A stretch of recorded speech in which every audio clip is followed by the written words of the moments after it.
en esta computadora, así que formalmente, ahora sí, les doy la bienvenida a todos y todas.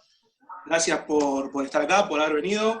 Les comento que, bueno, este ciclo de charlas que hemos dado en denominar Justiciar, tratamos de conversar, de llevar adelante una charla, un encuentro dinámico, con feedback, con ida y vuelta, donde, bueno, aprovechando esta trampa histórica en la que nos metió esta pandemia, discutimos un poco la justicia que fue, entendemos que fue y esperamos que fue, que esta pandemia ha echado luz, como decíamos en los anteriores encuentros, con el doctor De Vegas, por ejemplo, que lo ha explicitado muy claro, y también para proponer soluciones, porque, bueno, evidentemente la justicia tiene una vetustez, una anacronicidad palmaria, y ha quedado al descubierto, se ha corrido el velo, como decimos siempre, y bueno, lamentablemente estamos entrampados, pero no significa que no podamos generar este tipo de encuentros, este tipo de situaciones que nos permitan aprender y también a proponer. Como les decíamos, bueno, este es el 8º encuentro, se está subiendo a YouTube, todos los encuentros, salvo el primero con Tailade, que no lo pudimos grabar, los demás están todos subidos.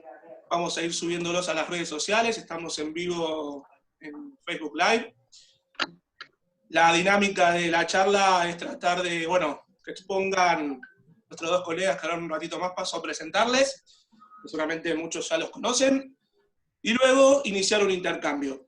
El intercambio, algunos podrán hacerlo exponiendo, otros pueden preguntar a través del chat que está acá a la derecha. En el chat ya mismo les estoy subiendo la página donde están todos los resúmenes, todos los videos, todas las gacetillas de todos los demás encuentros, donde ya les digo, han pasado muchos abogados de fuste y abogadas de trayectoria, donde vamos a tener el martes que viene una con la doctora Marisa Herrera, en el otro con Lisandro, la doctora Galeardi, Lisandro Teskiewicz, perdóname Lisandro si lo digo mal, porque vos ya sabés que bueno, para nosotros sos Licha, sos Lisandro, un gran colega. Vamos a hablar sobre organismos de control, con también Carlos Montero de la CIGEN. Y bueno, y en agosto ya tenemos proyectado muchas, no podemos anticipar porque las tenemos que confirmar, pero van a seguir viniendo colegas, como les decía, de trayectoria y de fuste. Y bueno, y hoy, sin mayores preámbulos, pasamos a presentarlos y perdón, una cosa más que el otro día nos hicieron la mención y es válida. Nace un Derecho se erige como un agrupamiento de abogados, abogadas y estudiantes de Derecho dentro del Frente de Abogados Populares, y obviamente que apostamos a la interdisciplina. Apostamos a la interdisciplina con antropólogos, sociólogos, psicólogos, trabajadores sociales, médicos, hoy más que nunca. Así que médicos más que nunca, y creo que los abogados y abogadas somos parteners de todo el personal de salud, que me consta en primera persona por haber estado transitando el COVID, y por eso más que nunca hay que difundir todo el trabajo que se hace, lo bien, o lo bien que hace el distanciamiento social, lo bien que hace donar plasma, y lo bien que hacemos en cuidarnos en comunidad. Así que, bueno, como les decía, sin mayores preámbulos, pasamos a presentarle a Julián Morinigo, abogado, coordinador de la comisión del Consejo Consultivo Comunal de la Comuna 8. Para los que no conocen, la Comuna 8 es la comuna, o una de las comunas más postergadas de la ciudad del sur de Buenos Aires, donde se integran los barrios de Villa Lugano, Villa Riachuelo y Villa Soldati.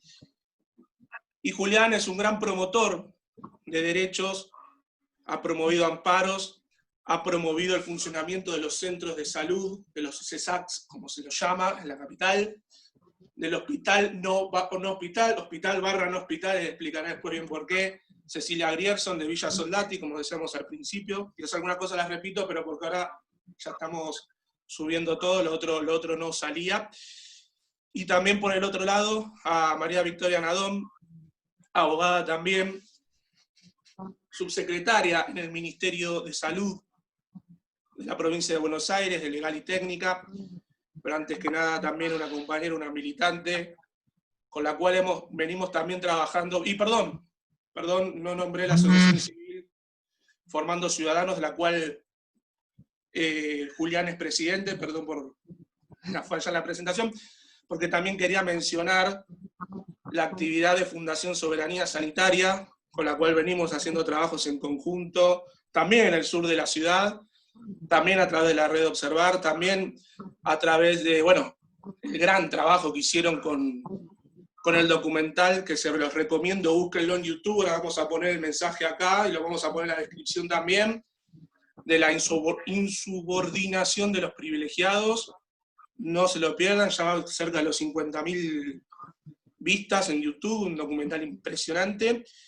Y bueno, y del equipo yo sé que, bueno, de los verdaderos héroes en esta etapa, a pesar de que estos dos abogados que les estoy presentando tienen una fuerza especial en esta pandemia, por eso los queremos escuchar, pero bueno, sí, de los héroes, y esto va por mi cuenta, yo sé que a veces no sé si les gustará, pero sí lo quiero decir públicamente, de la banda de Fundación Soberanía Sanitaria, el gran equipo que hacen con Nicolás Kreplak a la cabeza, que es un médico que no se puede creerlo, la tarea titánica que está haciendo junto al ministro Goyán y junto a todos los que trabajan día a día en la trinchera, como seguramente lo estaría haciendo en este momento Federico Caschi, que es otra persona también a la cual recordamos en este momento, y si es momento de recordar también, de recordarlo a Federico, un gran médico, militante.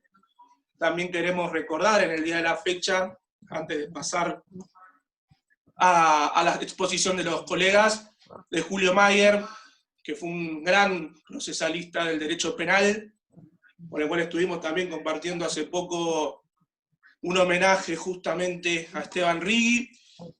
En las redes hemos subido una nota que habíamos hecho en el 2017 y bueno, lamentablemente en el día de ayer ha dejado esta vida terrenal, pero bueno, queda su obra para transitar y seguramente mucha de su obra va a continuar.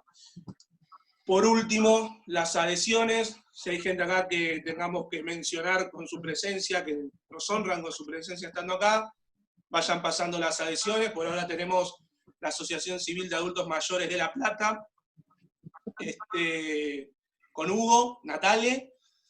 Y bueno, sin mayores preámbulos, porque ya se hizo un poquito larga la intro. Julián, ¿me escucha bien? La palabra es tuya. Bueno, arranco yo entonces. Arranco. Dale. Perdón, Julián. Lo que les pido, si pueden, y lo último, no, ya parezco chiquita, nena. Bueno, no, eso no. Los micrófonos, si pueden estar todos apagados, por favor. Así sale bien el audio en el vivo y en las redes sociales. Nada más, Julián. Palabras tuyas, compañero. Dale.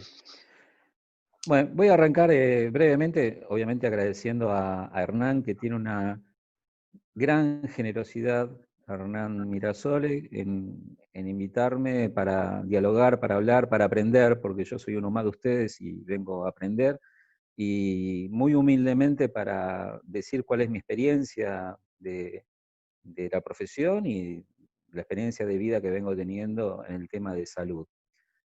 Saludo también ahí a mi colega María Victoria Anadón, que la conozco en este momento y que va a estar conmigo dialogando con ustedes.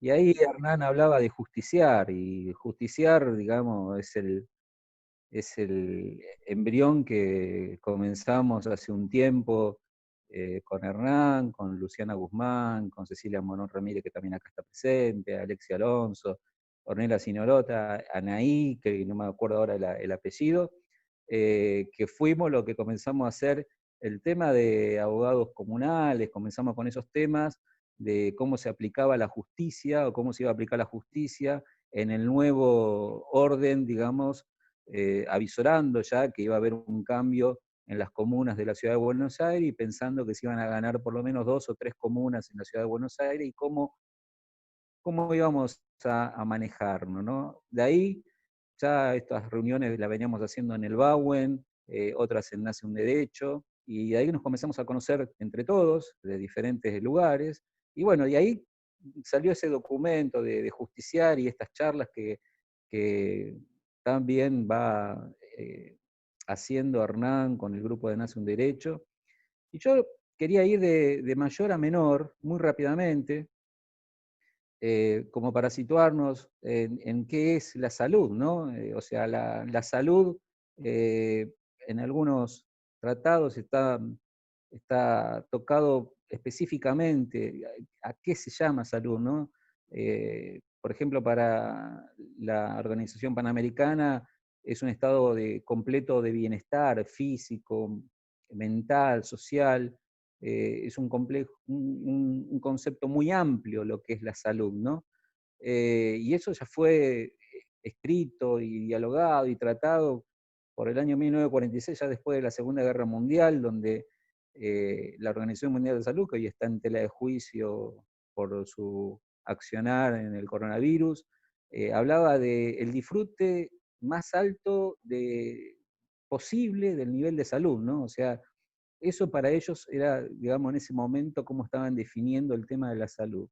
Obviamente, después la declaración, el tratado, el Pacto Internacional de los Derechos Económicos, Sociales y Culturales, que a mí siempre me queda grabado esto porque siempre no pongo los amparos cuando hago algo de salud, eh, da un concepto muy interesante que dice que deberán tomarse las medidas necesarias para la creación de algunas condiciones que aseguren una asistencia médica y servicios médicos en caso de enfermedad, para también disfrutar el más alto nivel posible de la salud física y mental. Más o menos así es como dice en uno de sus articulados.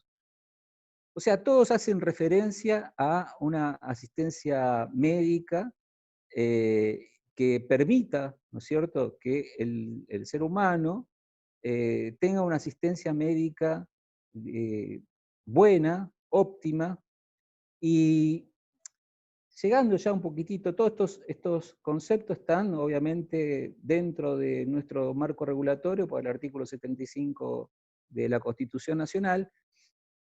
Y acá yo hago un parate porque en la convención hay un protocolo adicional en la Convención Americana de Derechos Humanos en materia de estos derechos económicos y sociales, que habla de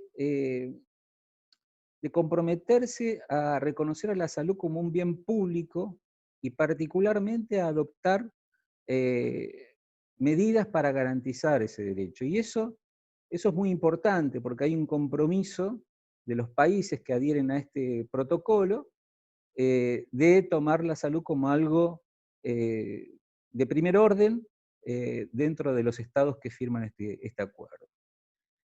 Bueno, ya rápidamente viniendo para la Argentina, y más concretamente en la Ciudad de Buenos Aires, tenemos el clásico artículo 20 de la Constitución de la Ciudad de Buenos Aires, que garantiza el derecho a la salud integral y que está también vinculado directamente con la satisfacción de las necesidades más globales de alimentación, vivienda, trabajo, educación, vestido, cultura y ambiente. O sea, abarca todo eso el concepto de salud, ¿no? En el artículo 20 de la Constitución de la Ciudad de Buenos Aires. Y complementa esto la ley 153, que abogados y médicos conocen, que es la Ley Básica de Salud de la Ciudad de Buenos Aires, donde acá yo me hice una pequeña ayuda a memoria, porque hay varios incisos, ¿no? Pero hay dos que particularmente me llaman la atención, que es el inciso C, que dice la participación de la población en los niveles de decisión, acción y control como medio para promover, potenciar y fortalecer las capacidades de la comunidad con respecto a su vida y a su desarrollo. Y el E dice la cobertura universal de la población. Esto es lo que se garantiza mediante esta ley, ¿no? La pregunta es, ¿se cumple todo esto o no se cumple todo esto? Ahí viene, la experiencia que va teniendo cada uno. Yo voy a hablar muy, muy brevemente porque la verdad que a mí me gusta más el ida y vuelta con los participantes, las preguntas y demás. Y acá viene la parte, digamos, de lo mayor de lo genérico a lo particular. En la Ciudad de Buenos Aires hace mucho tiempo que no se cumple varios de estas normas y de este articulado de la Constitución de la Ciudad de Buenos Aires. Es fácil leer los diarios, ver la realidad social que tenemos. Nosotros, de hecho, tuvimos que hacer un amparo en su momento y ya lleva 12 años, 13 años de incumplimiento. De ahí es que nos conocemos la mayoría de estos abogados que estamos transitando tribunales continuamente. Entonces, si bien el derecho a la salud que está escrito en tratados internacionales, en la Constitución Nacional y demás, ¿cómo se aplica? ¿Cómo logramos que esa letra fría se pueda llegar a aplicar? Y esto va enganchado con la propuesta de justiciar también.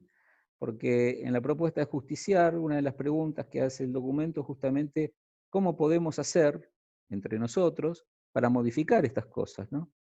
Bueno, nosotros participamos muy activamente desde el año 2011 en lo que sería la ley de comuna, la ley 1777, porque para los que no están, los que no saben cómo es la división que tiene la Ciudad de Buenos Aires está dividida, la Ciudad de Buenos Aires está dividida en 15 comunas, y cada comuna tiene varios barrios, como recién lo estaba explicando muy bien ahí Hernán en la introducción.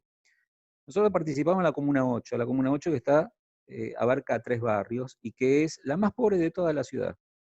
La Comuna 8 tiene la mayor cantidad de asentamientos de la Ciudad de Buenos Aires, tiene la mayor cantidad de la tasa de mortalidad de los niños.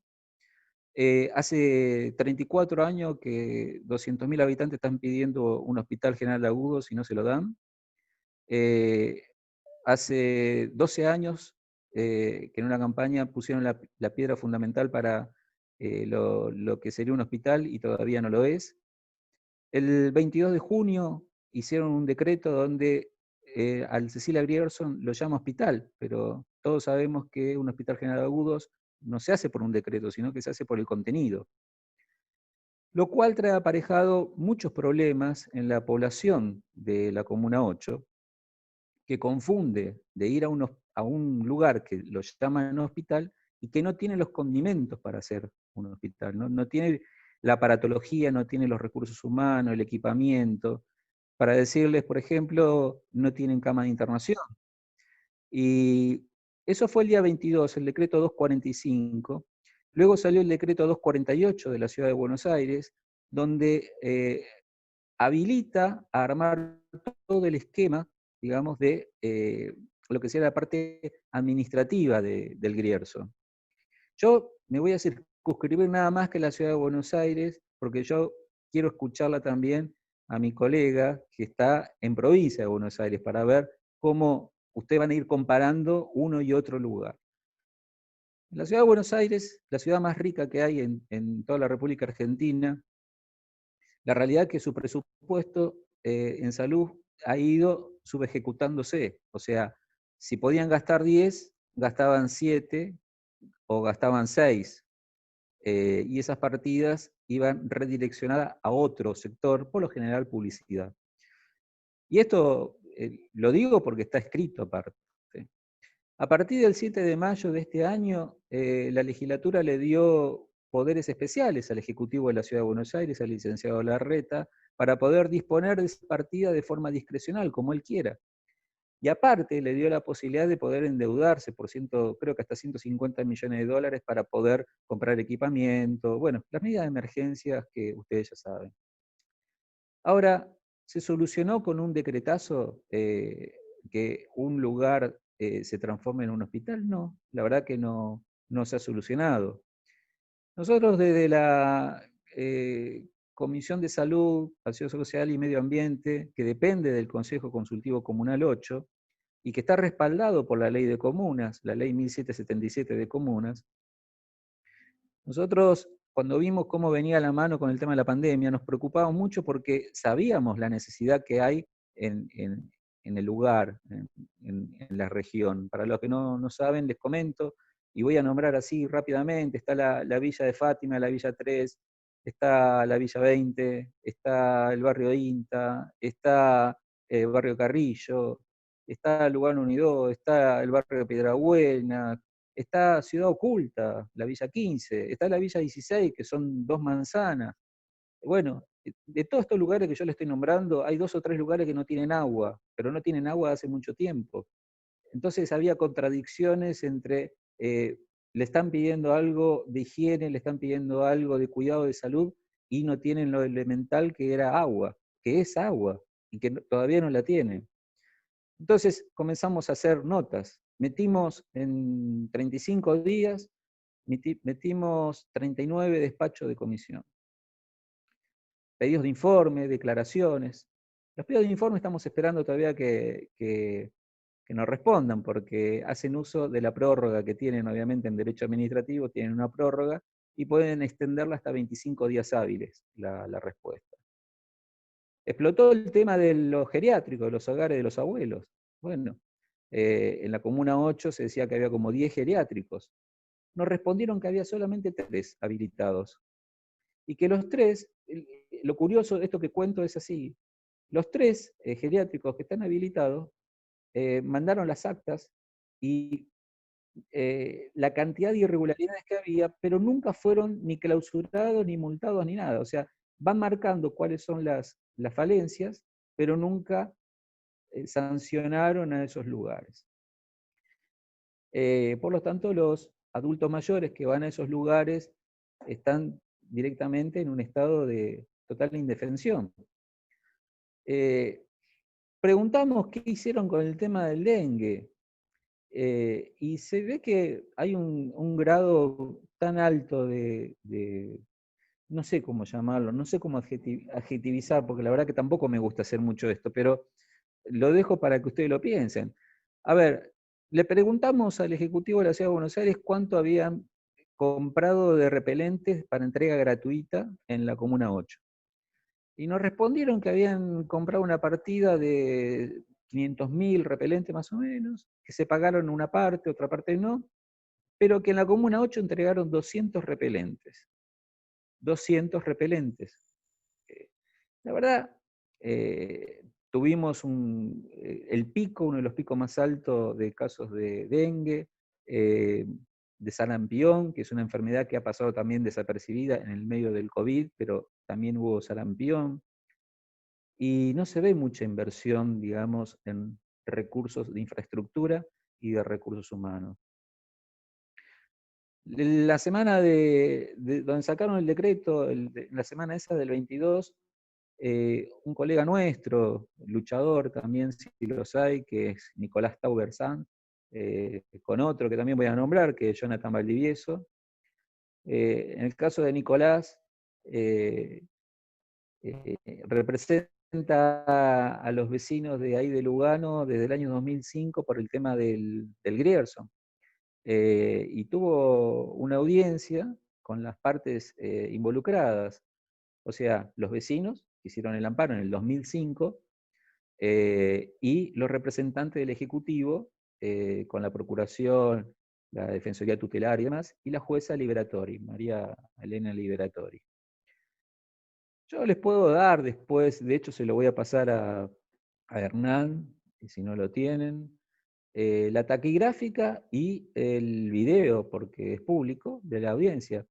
Y la verdad que es una tomadura de pelo lo que han hecho con esa audiencia, porque hay una etapa que es la tercera, que aún no tiene fecha de definición. La tercera etapa, que ya fue aprobada en el presupuesto el año pasado, para este año, se licitaba la obra en marzo de este año, se suspendió la licitación, y a la pregunta concreta que se le hicieron, la jueza Liberatoria creo que se le hizo 3 veces la pregunta, y el colega Nicolás Tauber-Sanz se la hizo en otras 4 oportunidades. Cada vez que le preguntaban, esquivaban la pregunta, hasta que en un momento dijeron que estaba suspendida el llamado a licitación de la etapa 3 hasta nuevo aviso. O sea, que en un mundo donde se está invirtiendo rápidamente en infraestructura, en recursos humanos, se está poniendo todo el dinero necesario para que rápidamente se pueda hacer hospitales, lugares de atención para llevar adelante esta pandemia, en la ciudad de Buenos Aires se hace todo lo contrario, o sea, se suspenden las obras, no se avanza en nada, y se queda todo esperando a ver qué va a pasar, ¿no? Y lo grave es que, por ejemplo, está el plan Detectar, y el plan Detectar se lo tiran toda nación, y la ciudad de Buenos Aires no está poniendo tampoco los recursos necesarios para poner el personal y para poner la infraestructura necesaria. Lo grave es que también no han reconocido a la enfermería como una profesión, la han sacado al personal de enfermería, lo han bajado de categoría. Entonces, hay un cúmulo de circunstancias que son preocupantes para los porteños, para los habitantes de la ciudad de Buenos Aires, en relación a la salud, el acceso a la salud y los recursos que hay para la salud.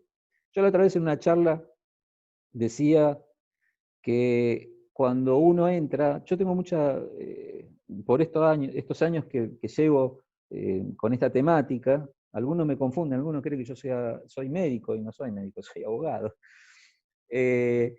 Y conozco a muchos de los médicos de diferentes comunas, y claro, a ver, el tema de la impotencia que da, ¿no? No se te puede morir un paciente por una jauría de perros en un hospital psiquiátrico. O sea, si vos llegás al punto que a un paciente, porque es un paciente, una jauría de perros lo mata dentro de un establecimiento, estamos mal, o sea, estamos muy complicados, ¿no? Y eso es de dominio público. Entonces, la situación es muy complicada.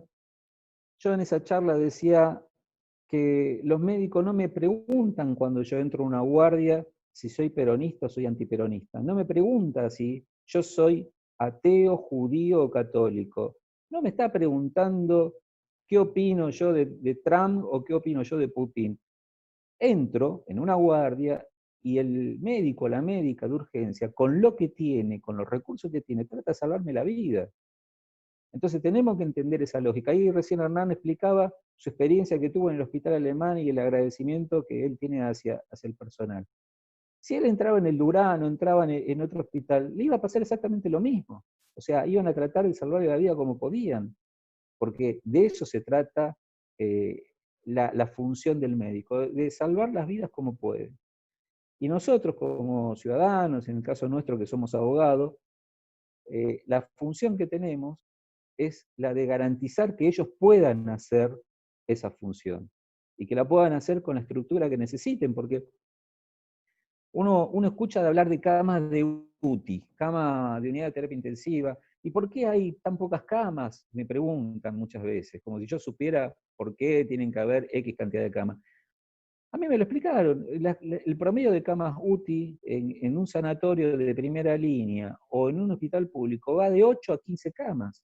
No hay 200 camas UTI esperando a 200 pacientes, pero no es solamente el tema de la cama, sino que es todo lo que conlleva la cama UTI, que es el personal capacitado, el personal entrenado, las 24 horas, los 365 días que tienen que estar pendientes de ese paciente. O sea, cada cama debe tener aproximadamente entre 4 y 8 profesionales. Entonces no es solamente una cama, es la cama y todo lo que lleva aparejado esa cama. Entonces, para cerrar así, no lo hago muy largo y después podemos quedar en un ida y vuelta, la salud, por lo menos en el distrito de la Ciudad de Buenos Aires, es muy preocupante. No lo digo yo, lo dicen los médicos profesionales, los dicen los pacientes.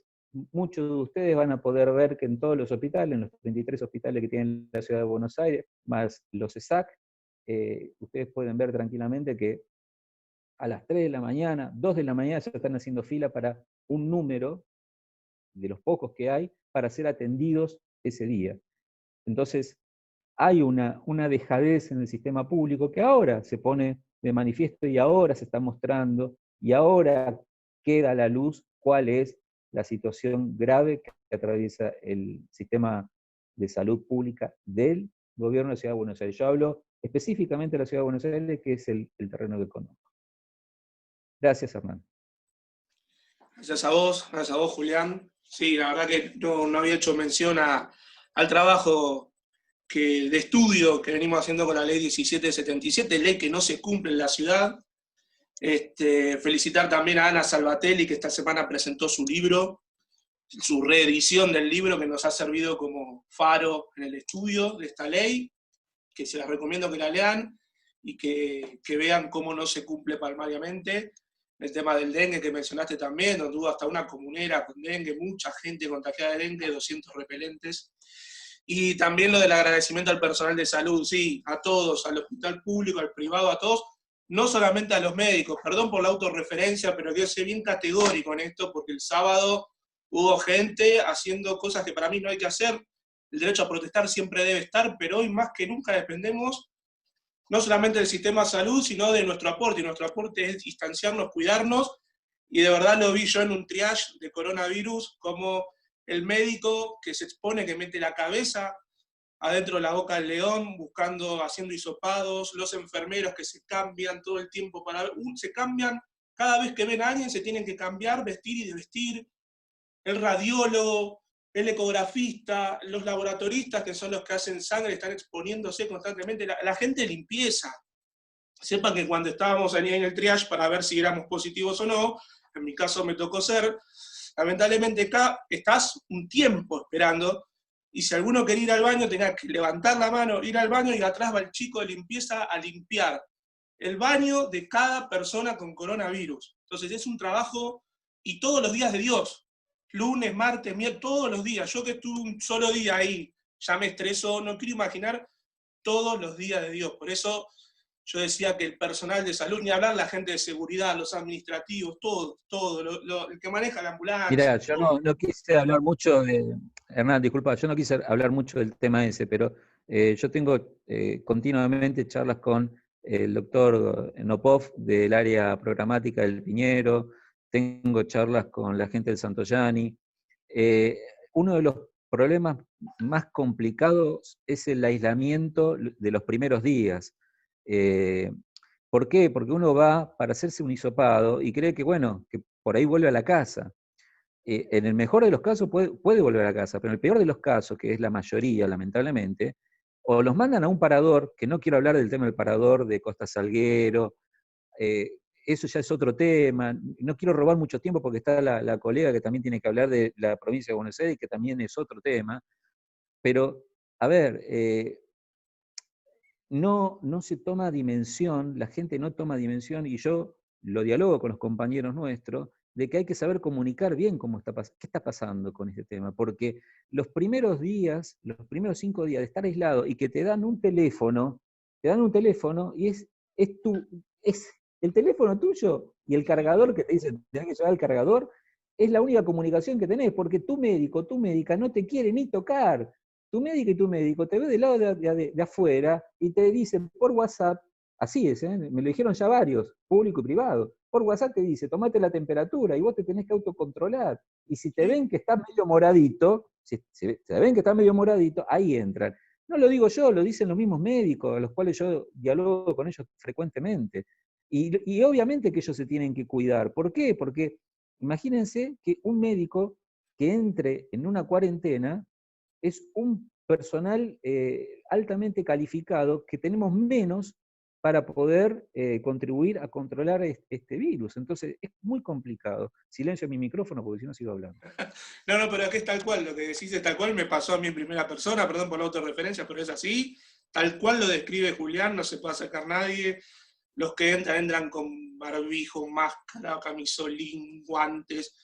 Es un trabajo increíble el que hacen, por eso ahora quería que les contara también Victoria con todo lo que están haciendo en provincia, con los aviones que vienen de China, con el barco que viene el otro día de Ucrania, creo que era impresionante buscando insumos. Entonces, yo digo, hoy los abogados tenemos un rol de partener, ¿no? Nosotros tenemos que dejar que de verdad se muevan los que se están moviendo, entendiendo que la cuarentena, que la economía es mala para todos, inclusive para nuestro gremio, entre comillas, donde no podemos litigar, no podemos ir a nuestros estudios, pero en verdad el trabajo que se hace es incansable, y bueno, hay que recuperarse pronto para donar plasma, donde también vi que el que estaba al lado mío, un arquitecto de 68 años que se salvó, que ya está en su casa, vi como el plasma le salvó la vida, le cambió el semblante, era otra persona al día siguiente, y es tal cual lo dice Julián. Y bueno, sin mayores, como decía, sin mayores preámbulos,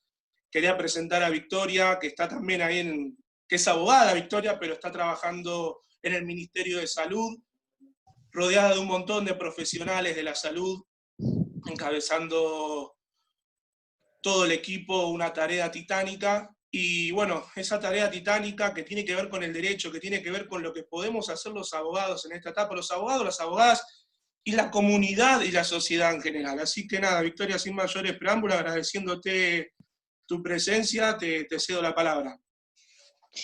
Bueno, muchas gracias Hernán, muchas gracias a Nación Derecho, que es una agrupación tan amiga, tan querida, a Ceci Morón, que fue la que representante de Nación Derecho que me invitó. Quiero aprovechar que vi recién a una colega que quiero mucho y estimo mucho de Bahía Blanca, que es la doctora Cecilia Baeza, que la vi por ahí, y me emociona mucho también ver que desde tan lejos estamos todos conectados a pesar de este aislamiento. En el caso de los que estamos trabajando, porque hemos sido declarados personal esencial, estamos yendo a trabajar, pero después nos tenemos que meter en nuestras casas como todo el mundo, y como muy bien lo señalaba Hernán.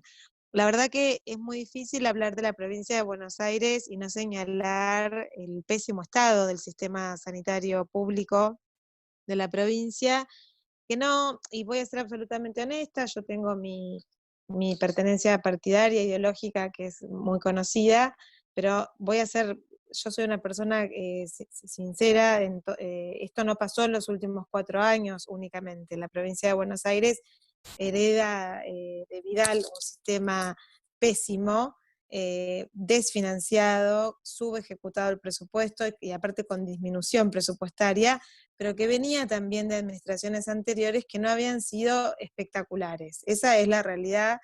Para que podamos hablar acá entre nosotros, compañeros, compañeras, colegas, decir que bueno, que la salud pública también era una cuestión que no lograba ponerse en agenda totalmente. Vos señalás muy bien, Hernán, el documental de Nicolás, que pareció medio profético, porque él instala, ¿no?, esto que pasa con la salud pública. Hay una frase muy interesante, si lo pueden ver lo recomiendo, la insubordinación de los privilegiados. ¿Qué pasa?, dice Alicia Stolkiner en una de sus, que es una psiquiatra muy conocida, una sanitarista de los grandes sanitaristas que tiene nuestro país. ¿Qué pasa si hay una pandemia? ¿Qué pasa si pasa una cosa así? Que en ese momento parecía una cosa distópica, ridícula, que ya no iba a suceder. Bueno, vino la peste, y lo que pasa cuando uno tiene un sistema de salud que ha ido siendo desguazado, yo diría a partir del golpe de Estado, ¿no es cierto?, del 55 en adelante, se empieza a desguazar lo que se había armado, digamos, con Perón, con Carrillo, con Oñatibia, digamos, con personas de distintas extracciones. Se había logrado armar un sistema sanitario que tuviera como eje, como centro al ser humano. Y esa frase tan impresionante de Ramón Carrillo, que dice que frente a las enfermedades que generan la miseria, frente a la tristeza, la angustia, el infortunio social de los pueblos, los microbios como causa de la enfermedad son unas pobres causas. Esa frase de Carrillo hoy está tan vigente, porque lo que nosotros pudimos observar, digamos, primero fue 3 hospitales construidos, terminados, que estaban totalmente cerrados por una decisión de la exgobernadora Vidal, que no tenía demasiada explicación de ser, porque equipar un hospital, por supuesto que es una cosa que tarda mucho tiempo y que exige una inversión muy grande. Lo explicó muy bien mi antecesor, lo que significa una cama de terapia intensiva. Imagínense un hospital entero, pero uno puede pensar que 2 hospitales en La Matanza y un hospital en Cañuelas, de a poco, paulatinamente, empezando por los consultorios externos y después empezando con una sala general y después con agudos, y después hubiera sido durante 4 años de además una fuerte posibilidad de la provincia de Buenos Aires de contraer crédito. Nos hubiera encontrado en otra posición totalmente diferente a la que nos encontramos cuando entramos al Ministerio de Salud. Nos encontramos con un ministerio muy endeudado, pero a la vez con stock cero en lo que tenía que ver, por ejemplo, con medicación oncológica. Entonces eso hago ahí el paréntesis, ¿no? Está absolutamente judicializada en la provincia de Buenos Aires el acceso a la medicación oncológica. Estamos trabajando con gente re valiosa, trabajadores sociales y médicos y médicas también, para poder, además de todo, contener a esa persona que no tiene otra salida, no tiene otra alternativa que el Estado, y está bien que así sea, porque las obras sociales y las prepagas vienen a suplir una obligación primaria del Estado, que es la de atender a los habitantes del pueblo de la provincia de Buenos Aires, y tienen que judicializar la entrega de la medicación oncológica. Eso es una cosa que nos parte al medio, que nos genera una actuación disruptiva, porque no podemos comprar bien, porque compramos a través de demandas judiciales, porque además tienen razón. Quiero decir, uno a veces se encuentra con algunos amparos o con algunas causas que no tienen razón de ser, pero en este caso tienen razón. Nosotros no apelamos nada, le damos la razón en todo, pero estábamos intentando ver cómo normalizábamos eso, y aparece esto que irrumpe en el mundo entero y nos encuentra con un sistema que no podía dar respuesta en ese momento. Entre otras cosas, la cuarentena o el aislamiento social, además de permitir, digamos, que nosotros podamos evitar los contagios, y que es la única forma que tenemos por el momento, más allá de que ahora el plasma ayuda mucho a la recuperación de los pacientes críticos, y que vamos a entrar en la fase 3 de una vacuna que ojalá sea efectiva. También nos sirvió, entre otras cosas, para que la nación y la provincia podamos abastecer al sistema de salud que no tenía gasas, que no tenía los medicamentos de la farmacia más primaria que ustedes se puedan imaginar. Una provincia como la provincia de Buenos Aires, con 77 hospitales, con 12 UPAs que están ligados a los hospitales, más los centros de atención primaria de la salud, que eso sí se ha construido mucho en los 4 años anteriores de la exgobernadora, no tenía capacidad para una enfermedad con el nivel y con el grado y la velocidad de contagio que tiene el COVID. Pero además había 1.200 plantas vacantes, o sea, estaban creadas, el presupuesto ya lo contemplaba, y no estaban ocupadas, faltaban 1.200 agentes de salud entre los 77 hospitales, además de que necesitamos muchos más, ¿no? Estos 3 hospitales que les comento cerrados, muchos hospitales, el Hospital Oñatibia, precisamente del oeste de la provincia de Buenos Aires, que había sufrido un incendio el año pasado, y es el más importante de la zona, se había cesado la obra, entonces parecía una especie de lugar bombardeado.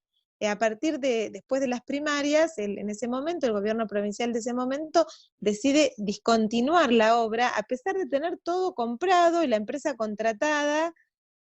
Bueno, toda una cantidad de cosas que uno no quiere parecer un tango realmente, pero que nos costaba entender algunas lógicas, porque son muy perversas verdaderamente. En este tiempo nosotros, como bien lo decía Hernán, nos hemos convertido en aliados, los abogados administrativistas, los que trabajamos en el Ministerio de Salud, los que trabajan en los distintos ministerios como el de Infraestructura, y en los organismos de la provincia de Buenos Aires, la Asesoría General, la Contaduría, la Fiscalía de Estado, en ayudantes permanentes para poder traccionar a que la administración pueda ser más veloz sin dejar de ser legal en la compra de insumos, y en ese destacar la decisión política de Axel Kicillof, porque él dijo, hagan lo que tengan que hacer para que nosotros podamos dar la respuesta, toda la que podamos dar. Y toda la que pudimos dar significó ir a comprar a China, lo cual no nos hizo ninguna gracia, porque nosotros somos defensores de la industria nacional, pero lo cierto es que la industria local, textil, estaba desguazada, no nos podía dar respuesta, no se conseguían las telas, y estábamos empezando a tener, todavía no había el presidente de la Nación decretado lo que se conoce como cuarentena, así que había libre circulación. La tasa de contagios todavía era de gente que venía de viaje, pero era muy contagioso. Ya estábamos viendo aparte lo que había pasado en nuestros países, o sea, no necesitábamos tampoco ser unos genios para darnos cuenta que íbamos a estar en problemas en breve tiempo si nosotros no duplicábamos al menos la capacidad de camas de terapia intensiva de la provincia de Buenos Aires. Eso nosotros lo hicimos en términos materiales, las camas, con todo lo que implica una cama, un respirador, un monitor, una bomba, y el personal, que estamos en vía de contratación, es decir, son casi entre pase a plantas, contrataciones y becas de contingencia, que son solamente por el momento que dure la emergencia, son casi 3.000 personas que se incorporan al sistema sanitario de la provincia de Buenos Aires. Pero estamos hablando también de una provincia que tuvo que aislar al menos 4 barrios populares, cerrarlos, que fue una cosa que generó muchísima polémica, pero que, bueno, por suerte la comunidad de esos barrios acompañó, tanto en el caso del barrio José Luis Cabezas en Ensenada, lo mismo con Villa Azul e Itatí en Quilmes, y el barrio que tuvimos que hacer también ese clúster en Tigre, porque era todo ese pedazo del barrio era un foco infeccioso y no había forma de pararlo y de que dejara de propagarse, si nosotros no cerrábamos el barrio y empezábamos a asistir a la comunidad para que no tuviera necesidad de salir de su casa y que no pasaran necesidades. Eso es muy duro, es muy difícil para las personas, hay que trabajarlo como se trabaja con el Ministerio de Desarrollo de la Comunidad, con el Ministerio de Educación.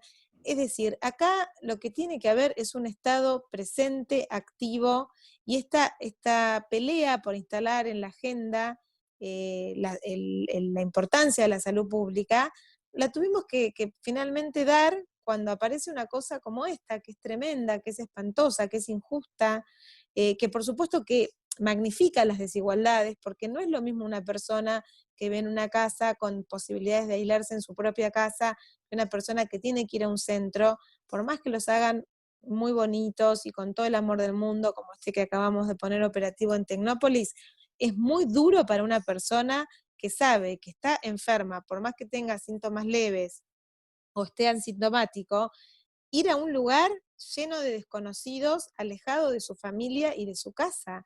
Es decir, tenemos que poner a prueba de nuevo también toda una lógica que fue adquiriendo el sistema de salud y que nos fueron metiendo en la cabeza, y a mí también, que lo mejor que te podía pasar era tener el número más alto, atenderte en la clínica con la mejor hotelería, cuando en realidad lo que nosotros tenemos que hacer es la militancia por un sistema sanitario público fuerte, sin subsistemas, sin que haya 12 millones de puertas distintas a las que tocar cuando una persona tiene un problema de salud.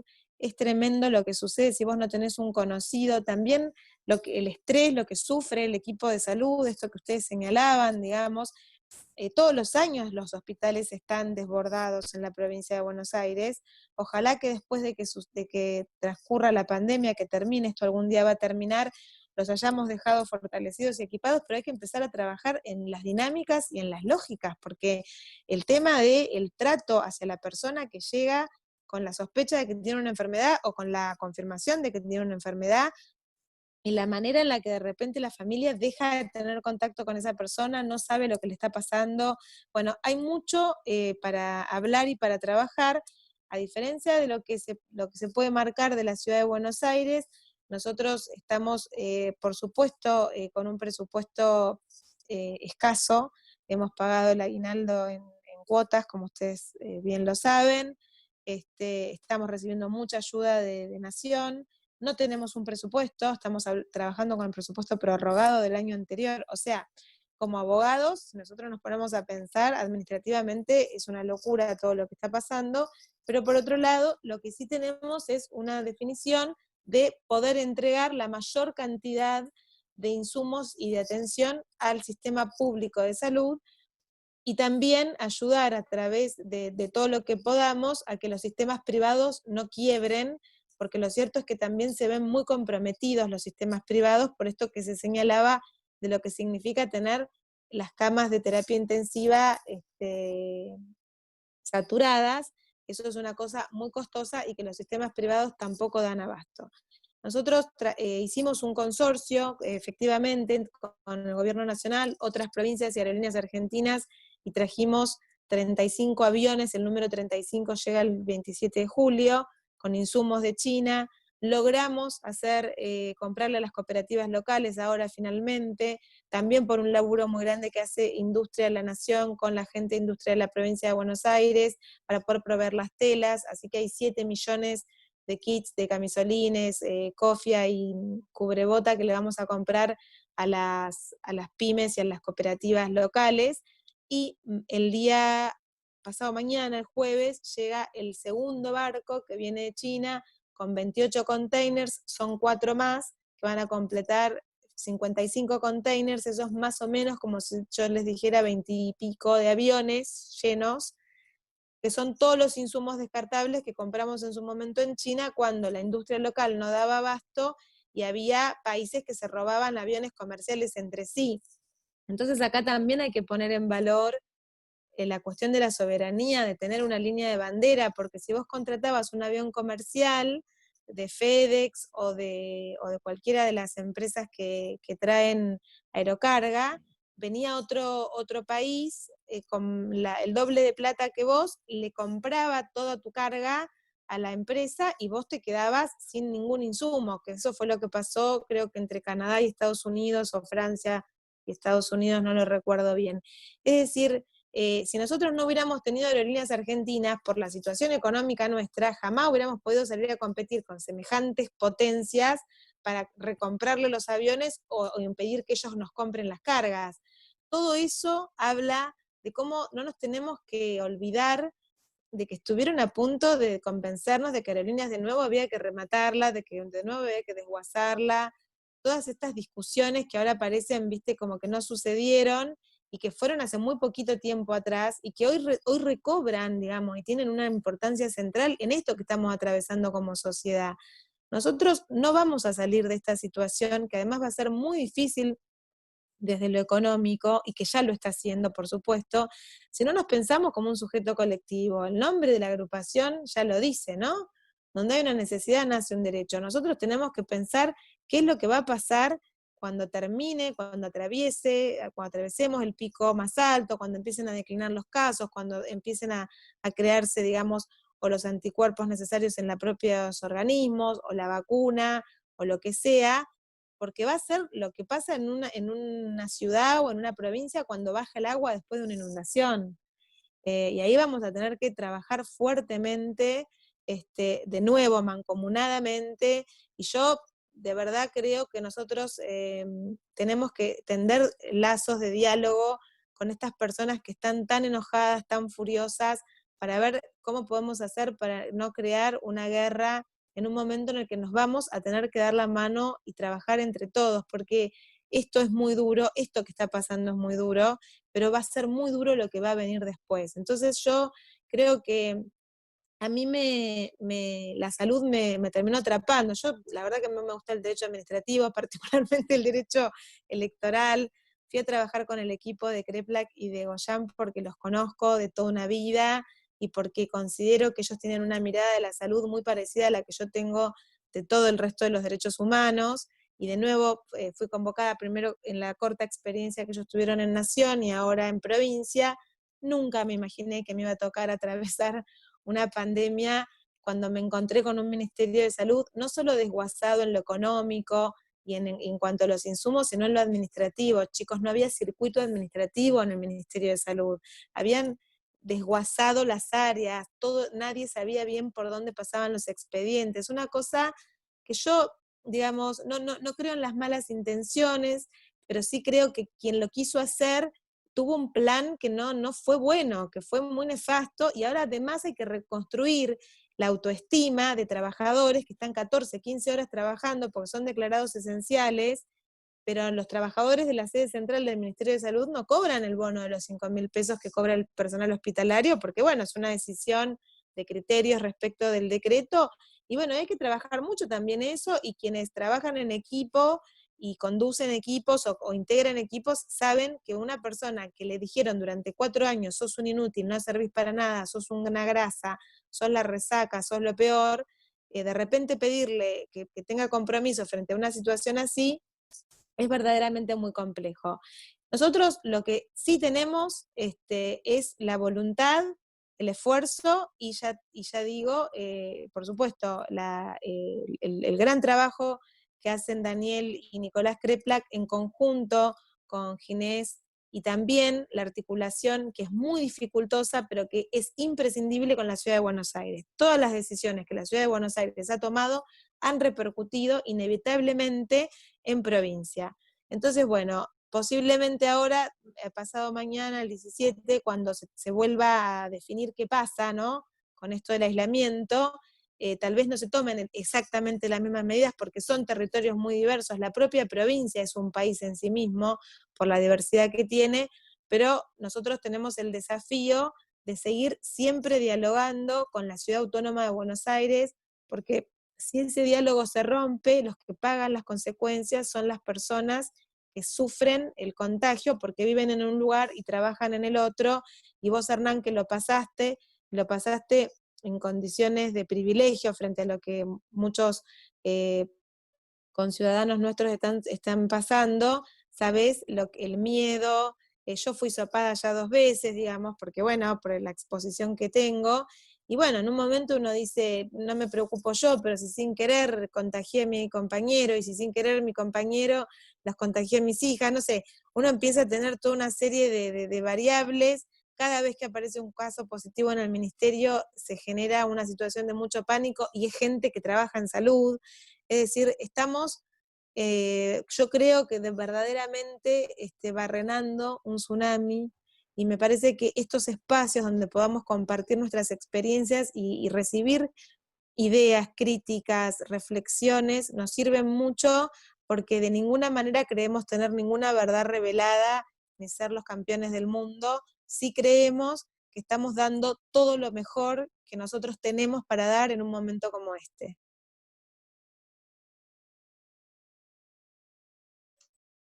Muchas gracias, Victoria. Sí, la verdad que impresionante, impresionante. Me quedé pasmado con el tema de los aviones. Yo hice el cálculo, no sé, me corregirá vos, son 85 aviones con insumos médicos, contando los barcos. Claro, sí, 50 más 35. Sí. Una cosa... Y eso es, esas cantidades nos fueron indicadas por las direcciones de los hospitales provinciales y las regiones sanitarias, porque nosotros a los hospitales municipales también los proveemos, más allá de que los intendentes también lo hacen. Por supuesto que la provincia no se puede desligar de los hospitales provinciales, digamos, porque son todos bonaerenses y bonaerensas.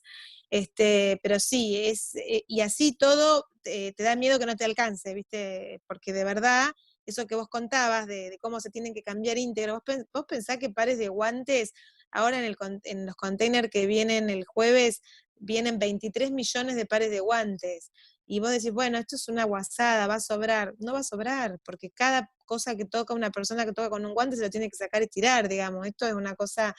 Pero bueno, yo creo que estamos haciendo verdaderamente un esfuerzo muy grande, pero que ojalá que nos alcance, que ojalá que no llegamos que tener que llegar a la situación de definir si le damos el respirador a una persona o a otra. O sea, verdaderamente espero de todo corazón que prime la cordura y que no llevemos a esa situación, digamos, de tener que definir quién merece más un respirador entre 2 personas, porque eso ha sucedido en otros lugares y no se vuelve de una situación así socialmente, ¿viste? No, totalmente. Me quedo también con barrenando un tsunami, me gustó esa definición literal. Es lo que se percibe, ¿no? A todo nivel, digo, la educación, en lo económico, en la salud, digo, es una cuestión social, digo, no escapa a nadie. Y que no hay manuales, esa me parece también otra definición que podemos compartir, que la hemos estado compartiendo en todos los encuentros. Nadie sabe cómo salir de esto, lo mejor que podemos hacer es poner lo mejor de cada uno y de cada una para, bueno, tratar de paliar. Sí, hacer las menciones, las adhesiones que nos estuvieron haciendo llegar acá y por privado, a Diego Fontela, a Ingrid Camargo, que está en Misiones. Hoy fuimos medio porteño centista o bonaerense centrista. Ingrid, te pedí disculpas, pero ya vamos a estar hablando con mucho. Hoy se sumó otra colega más de Misiones, así que más federales que nunca. Daniela Zavarese, Catalina de Nasi, que siempre está. Y agradecer también, que lo dijo Victoria en la locución, a la producción de todo esto, Cecilia Morón, por supuesto, a Cristina Gómez, a Fernanda Muñoz, a Daniel Saki, de noflash.com.ar, así que les agradecemos a todos ellos porque son 8 encuentros. Pensábamos hacerlo más corto, pensamos que la cuarentena iba a durar menos, y la verdad que tuvimos ya 8 encuentros, y por lo que vemos vamos a tener muchos más, como decíamos, así que agradecer a todos ellos, y bueno, abrir ahora, si les parece, a un par de ida y vuelta, que también ya teníamos a varios que nos estuvieron haciendo llegar inquietudes. Álvaro Gali, no sé si lo estoy diciendo bien tu apellido, perdón Álvaro, que estás acá, ¿cómo estás? Nos habías pedido la palabra. Sí, bueno, yo provengo de otro campo, provengo del INTI, de tecnología de gestión, provengo de otro lado. Bueno, agradezco el poder participar de este evento, de esta reunión, y me quedo bastante pensando en No se escucha. las ambas exposiciones. ¿Es un poquito más alto, Álvaro? Podrá ser, perdón, que te interrumpí. A ver, no sé si será el auricular. ¿Hablar más fuerte? Sí, ahora un poquito más fuerte, un poquito, aunque sea de última. A ver, o cambio si no. No, ahí está bien, de cerca se escucha bien. Sí. Ok. Bueno, me quedé un poco pensando en ambas exposiciones, sobre todo en la última de Victoria. La primera, no recuerdo tu nombre, Juan creo. Julián. Julián, me llamó la atención, digamos, el hecho de alguna manera, de escuchar que hay recursos, que hay medios, que hay gente, pero algo suena muy ineficiente. En el caso de Victoria, escuché que hay muchos recursos, tremendos números, que honestamente, como te digo, yo provengo de un campo que tiene que ver con los procesos, con la metodología, independientemente de que viví y trabajé en otros lugares del mundo, en diferentes campos, sí puedo establecer un error en Argentina, porque yo ahora vivo acá, tengo mi familia acá, y hay un error que es común, y que tiene que ver con que todos hablan de protocolos y de números gigantes, les garantizo que son gigantes, pero lo que falla en Argentina es la metodología. Cualquier cosa que alguien haga o quiera ejecutar debe estar no solo bien planteada, sino bien ejecutada. Y tiene que existir una metodología.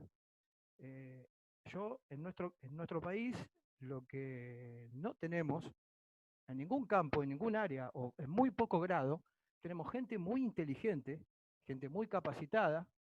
Si bien los recursos suenan insuficientes, bien administrados y con metodologías adecuadas, se pueden multiplicar muchísimo más. ¿A qué me refiero? Sin querer compararlo con Japón ni con nada, o con muchos otros lugares. Lo que adolece Argentina es de procesos.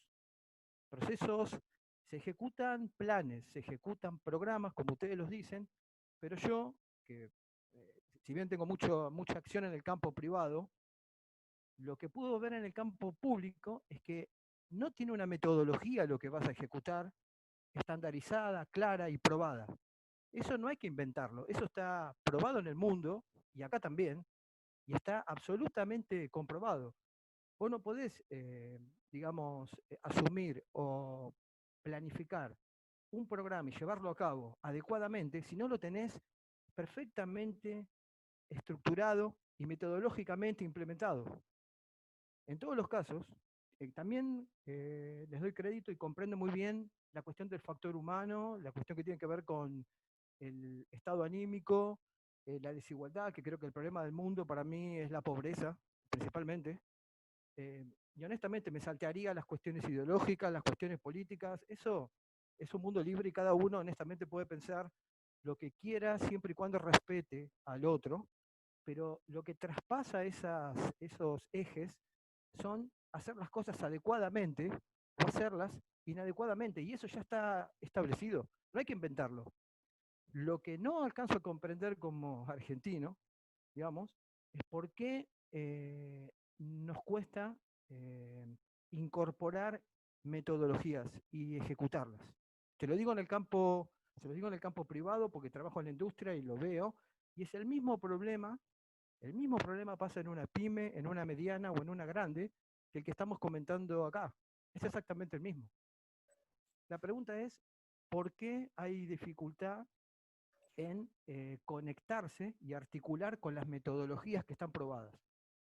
Esa es la pregunta que me llevo como conclusión, ¿no? Muy bien, Álvaro. Muchas gracias. Victoria, Julián, no sé si alguno de los dos quiere. Arrancá, Victoria, después respondo yo, dale. Bueno, yo la verdad que coincido con esa mirada que necesitamos establecer metodología, métodos. Creo que este es el momento, por lo menos, de empezar. ¿Por qué nos cuesta?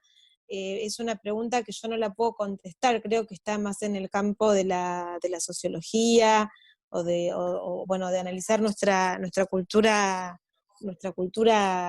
nacional, ¿no? Digamos, ¿por qué nos cuesta establecer algunos procedimientos y en todos los campos, en el público y en el privado? A mí me parece que, como digamos, a mí me toca contar sobre la gestión administrativa de la pandemia. Por supuesto que sería muy interesante, sobre todo porque vos lo mencionaste, Hernán, de hacer también lo interdisciplinario. Sería muy interesante que pueda venir a hablar un día acá al foro Nicolás o Enio García o Leticia Seriani, y que puedan contar un poco cómo se va desarrollando una epidemiología social para poder trabajar los casos, para poder pensar qué municipios están en una fase y cuáles en otra, y que no tiene que ver únicamente con la presión que haga un intendente o únicamente es una cuestión de una expresión de deseos. Hablo de la provincia de Buenos Aires, ¿no? Lo que digo es, en algún momento hay que empezarlo esto. Yo desconozco el origen de por qué nosotros no tenemos una metodología que pueda ser continuada más allá de algunos cambios que pueda haber en algunos gobiernos. Lo cierto es que hay algunas cuestiones que están recontra atravesadas por lo ideológico, porque hay digamos, ideologías que ganan legítimamente elecciones y que consideran, digamos, que es legítimo no abrir hospitales en una provincia a la que le faltan. Entonces, bueno, ahí partimos de una discusión de que hay cosas que no están de base, no hay consensos básicos en algunos aspectos. Y en otros, por suerte sí, yo creo que por lo menos este momento es el momento para construirlos. El por qué no tenemos una metodología ya establecida, yo lo desconozco, pero sí me gustaría que puedan invitar a estas 3 personas, o pueden ser muchas más, digo estos 3 porque yo sé que aparte tienen una muy buena capacidad de comunicación, de cómo estamos construyendo una epidemiología social con un método para poder trabajar ahora la pandemia y más adelante las distintas cuestiones de la salud de la provincia de Buenos Aires, y ahí le cedo la palabra a mi colega de ciudad, que seguramente él también tendrá una mirada sobre esto. Sí, yo interpreto que Álvaro hablaba de metodologías en sentido amplio, ¿no? Corregime si es así, Álvaro. Exactamente. En Bien, sentido amplio. exactamente. A mí me parece que esta pandemia atravesó todos los sectores, como todos sabemos, y el tema de la metodología, el método a aplicar en cada lugar, en cada estamento, sea público, sea privado, va variando de acuerdo a la actividad que se va desarrollando, sea en el sector público o en el sector privado. Yo lo que te puedo decir que en las charlas que yo he tenido, por ejemplo, con infectólogas, nombro una, que es la doctora Alcira Ferrer, que acá hay algunas personas que la conocen, que se jubiló de jefa de infectología en el Hospital Pena. Ella me explica que hay un protocolo que es universal, que siguen los infectólogos para este tipo de pandemias. Ahora, si es más amplia, digamos, la pregunta de por qué no se sigue un protocolo, por ejemplo, ¿no? Que no había y que ahora sí se está implementando, que seguramente Victoria lo va a poder corroborar, de cómo lo público y lo privado se unifican en base a cuando hay una pandemia, cómo juntamos todos los esfuerzos, porque cuando se están hablando de camas, se están hablando de camas del sector público y privado, no solamente de camas del sector público. Ahí está sintiendo Victoria con la cabeza, la veo. no se está hablando solamente de camas del sector público o camas del sector privado, se están juntando todas las camas y está funcionando esto que en la ciudad de Buenos Aires, en la ley 153, habla de la red, ¿no? Una red de salud. Entonces, esto, más allá de la visión que tengamos nosotros, que siempre como argentinos tenemos una visión crítica, también ocurre en otros países de Europa, está ocurriendo, de hecho está ocurriendo, hay contradicciones que se dan en diferentes sociedades de Europa, de cómo tendrían o tienen qué protocolo tienen que seguir de acuerdo a esta situación. Están los suecos que siguieron un protocolo y que fueron tratados como locos por el resto de Europa. Dijeron, no, ellos hacen la que ellos quieren. Y los suecos dijeron, no, vamos a hacer esto, esta es nuestra manera de manejar la pandemia. Bueno, entonces, es atravesado, y coincido con lo que dice Victoria, hay un componente ideológico de forma de construir la salud pública, la educación pública, es para todos, es abierta, se cumple estos tratados internacionales que yo había narrado al principio de manera muy, muy sintética, muy rápido, ¿se cumplen? ¿O es solamente para quedar bien con un montón de gente y bueno, y en la que podamos zafar, zafamos? Porque si se cumplieran todos esos tratados donde la Argentina es parte, yo creo que hoy tendríamos una situación sanitaria excelente, que de hecho la tenemos en la región. En la región tenemos una situación, un sistema sanitario que puede soportar, gracias a Dios, todo esto que se está dando. Te comprendo la idea y es lo mismo que, digamos, que yo remarqué. Los números son excelentes, la estrategia es correcta, pero a lo que me refiero yo específicamente es a esto. En lo macro, la medida es muy correcta, la cuarentena es muy exitosa, pero a lo que es a esto. Digamos, como dice esa regla, ¿no? Las cosas grandes comienzan en pequeño. Si vos tenés perfectamente esto para, digamos, atravesar lo ideológico, si vos tenés perfectamente estandarizada, entrenadas y preparadas, por ejemplo, el servicio de ambulancias, lo tenés entrenado, preparado y adecuadamente equipado, pero sobre todo entrenado, aunque parezca muy redundante, la eficiencia que vas a lograr con los recursos justos va a ser mucho mayor que si tenés desentrenado, por no decirte sin metodología, a cualquier área que tomes de cualquier área del gobierno. Cualquier área pública. Que vos hayas tomado buenas decisiones, que tengas todo el equipamiento y todos los materiales, pero tengas una implementación de esos recursos y una implementación de la metodología desacertada o no ajustada, va a dar un resultado mucho menor que si lo tuvieras estandarizado. No sé si se comprende. Sí, mira, te tomo el mismo ejemplo de la ambulancia que vos acabas de dar. Comparado con, por ejemplo, el sistema de salud de Estados Unidos o de otros países europeos, cuando vos llamas a una ambulancia del servicio público, vienen paramédicos, van paramédicos. La ciudad de Buenos Aires tiene médicos en cada ambulancia. Esa es una distinción que no es poca cosa, es importante. El SAME, que ahora también se extiende a parte del conurbano, en la ambulancia no va un paramédico, va un médico. Entonces hay un protocolo, hay un parámetro a seguir.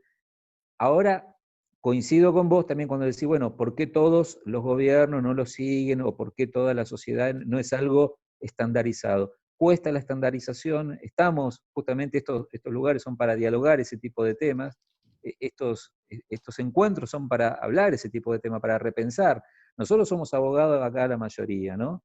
Y una de las cosas que nosotros estamos repensando es la función, por ejemplo, del Colegio de Abogados. O sea, la función del Colegio de Abogados, ¿nos representa o no nos representa? ¿Cumple la función o no cumple la función? O sea, las preguntas son preguntas como las que vos hacés, que nosotros también nos estamos haciendo en este medio de la pandemia. Imagínate que acá la mayoría somos abogados que somos de a pie.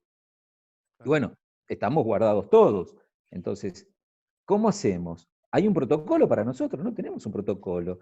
Entonces, lo que vos estás preguntando, también nos preguntamos nosotros acá en este tipo de encuentros. Nos venimos preguntando hace mucho tiempo ya, hace 8 encuentros y todavía la verdad que como decíamos al principio no encontramos no hay manuales por otro lado, así que no encontramos la respuesta, pero está muy bien, y la distinción entre eficacia y eficiencia abonamos a eso, y es verdad, y es parte del derecho administrativo incluso, y bueno, parte de lo que les toca a los colegas del derecho intervenir en esta etapa y hacerlo con una precisión quirúrgica, para la redundancia. Teníamos dos, si les parece lo hacemos más tipo ping-pong y vuelta, porque había varios, no quería que nadie se quede sin intervenir, pero tenía un par y no tenemos mucho tiempo. Claudio Boada había pedido la palabra, no sé si estás ahí, Claudio. Claudio Boada. Sí, claro, buenas tardes. Acá estás, Claudio, te escuchamos, Claudio. ¿Me escucha? Perfectamente. Sí. Muy breve a la doctora.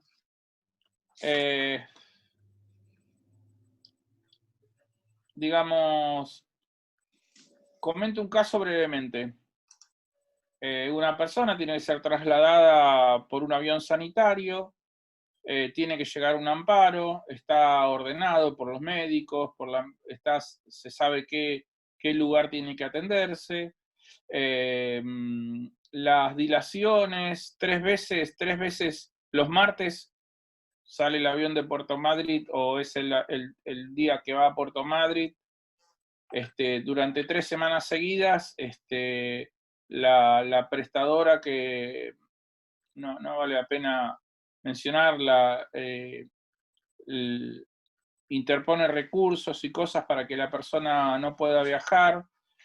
Y ella dijo, todo a través, en un amparo, ¿no? Y ella dijo no me acuerdo exactamente, Victoria, no me acuerdo el apellido.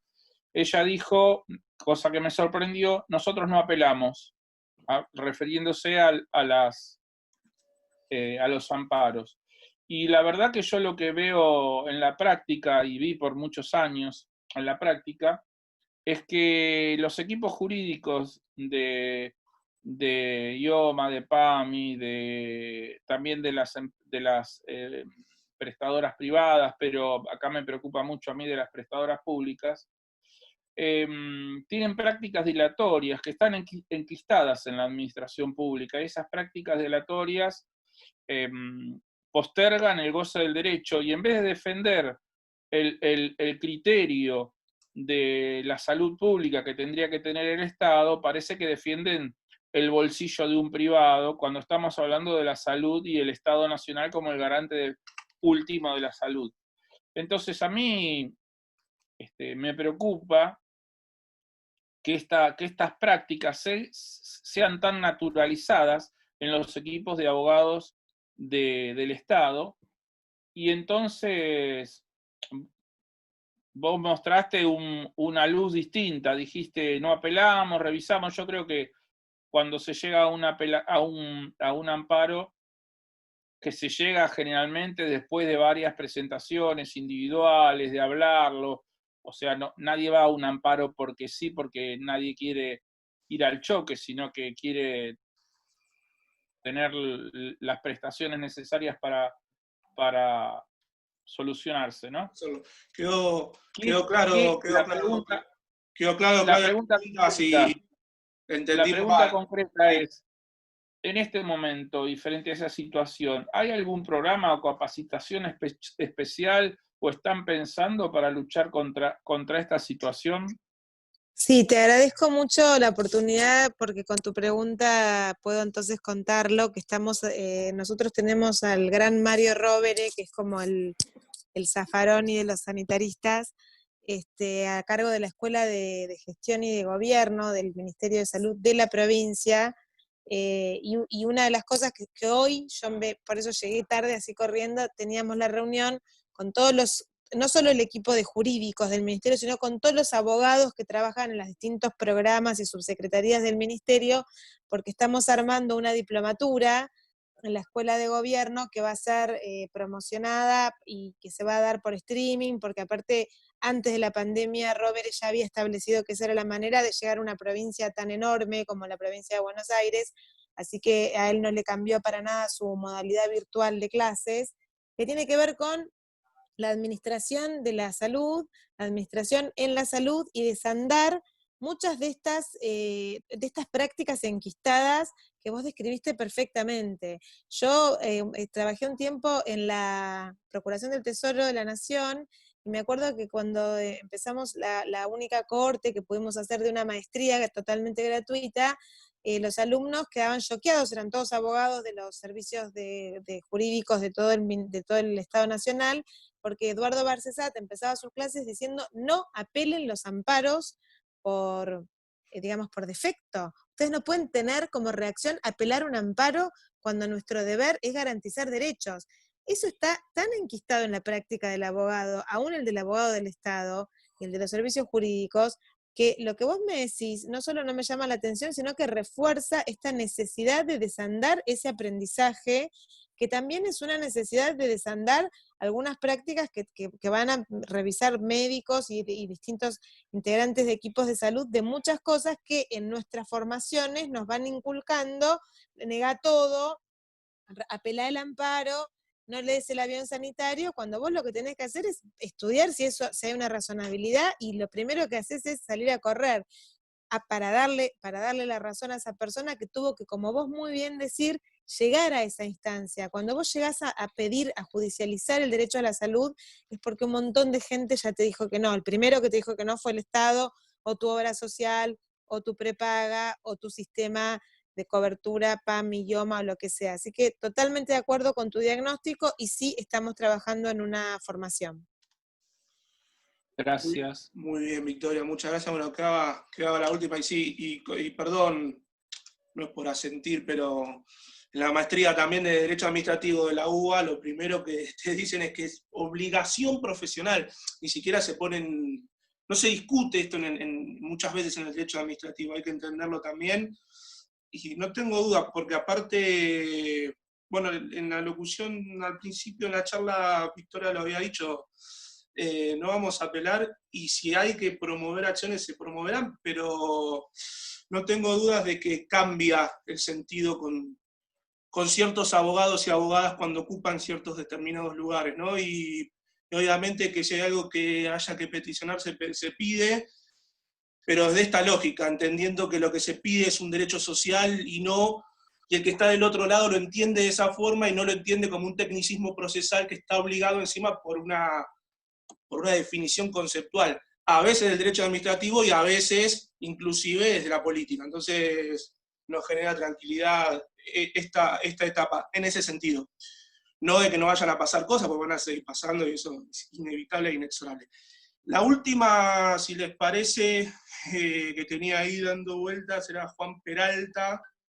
Juan, que estás acá, le pido la mayor brevedad. Juan, ahí que está acompañado, muy bien acompañado. ¿Cómo está Juan? ¿Cómo están ambos y ambas?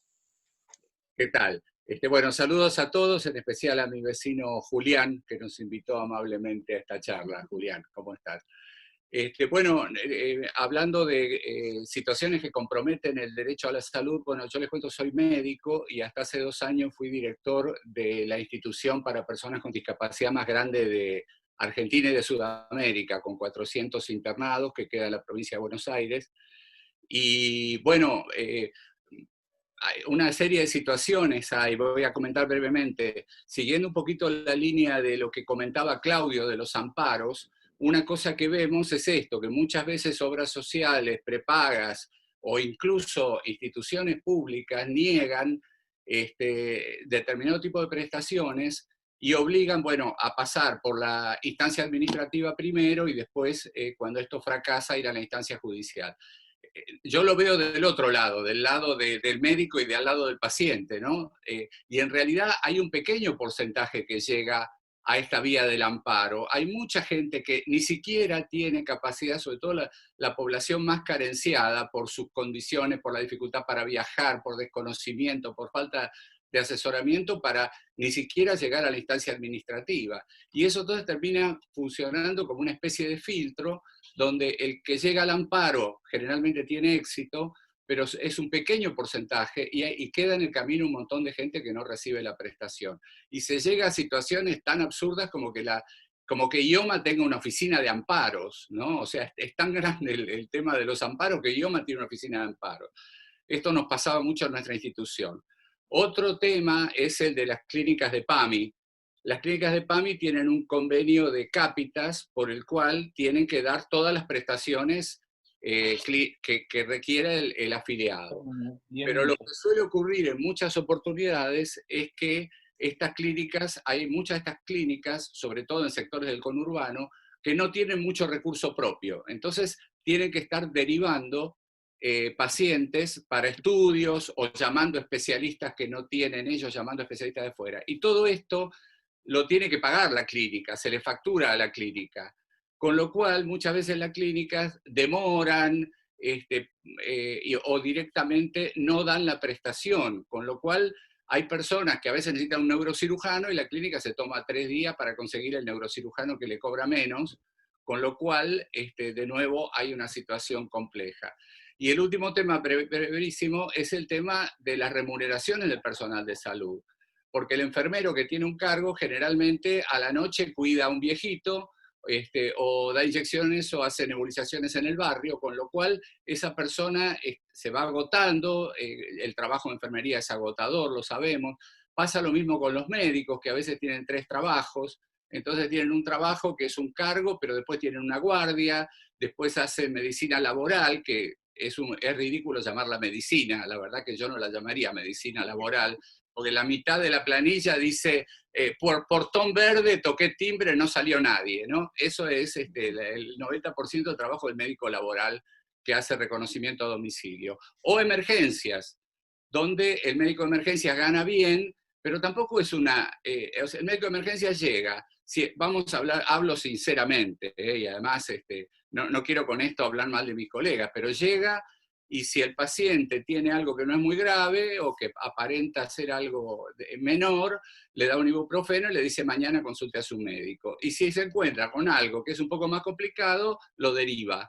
Tampoco hace una gran medicina. Esto va depreciando el rol del médico y a su vez hace que el médico esté agotado. Entonces, y lo mismo con el enfermero y el personal de salud en general. O sea, son pequeñas situaciones que no son tan visibles, que no se habla tanto de ello, pero que deterioran las condiciones de atención de la salud y obviamente conculcan el derecho a la salud.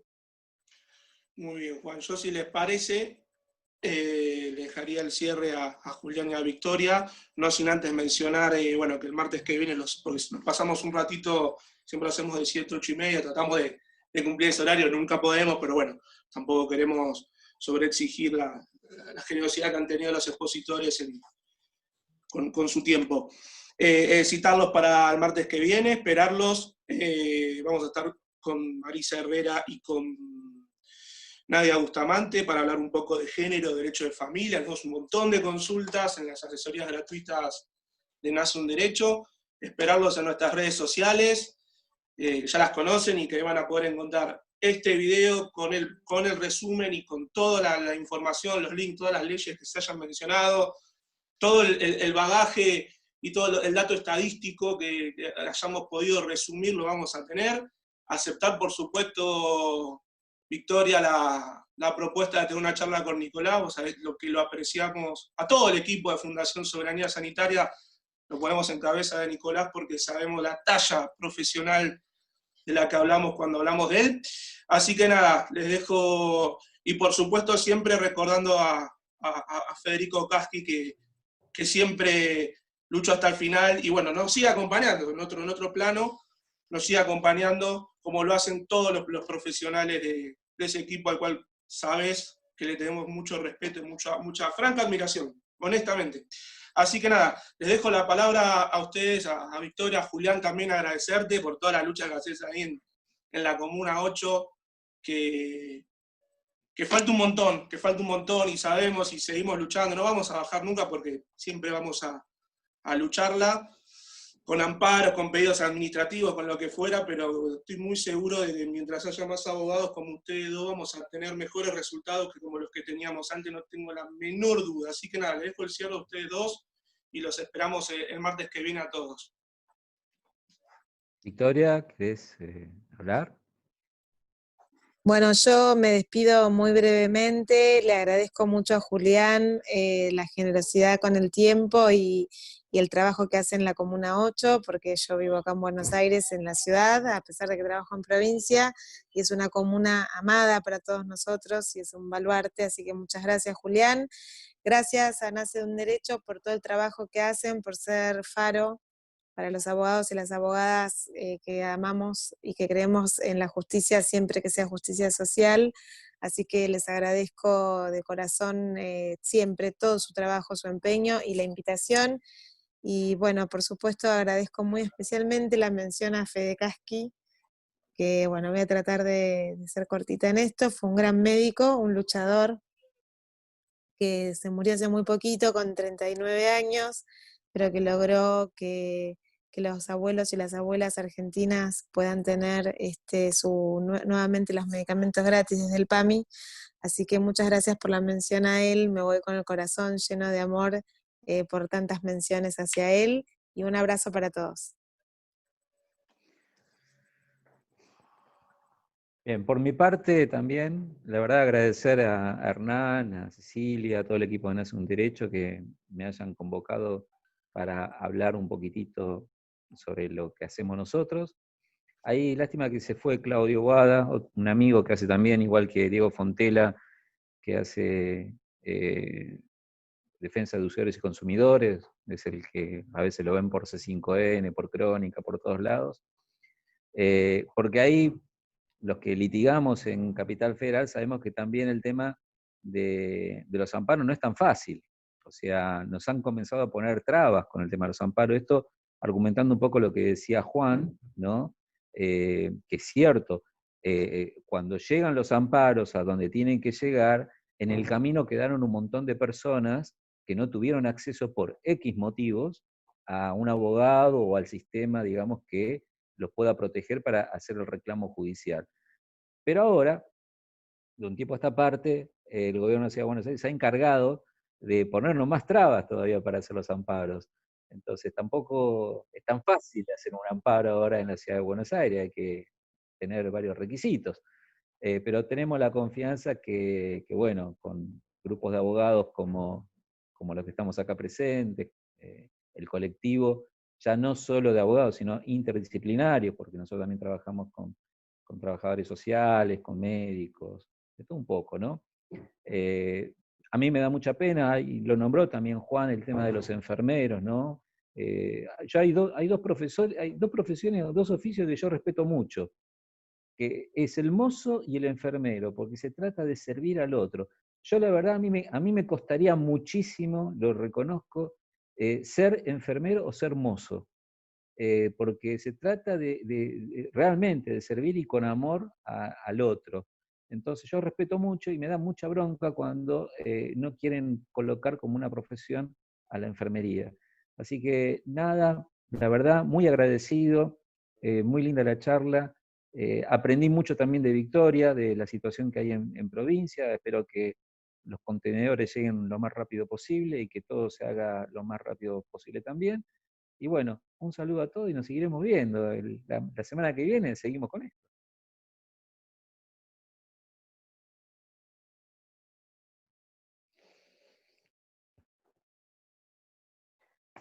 Para ustedes.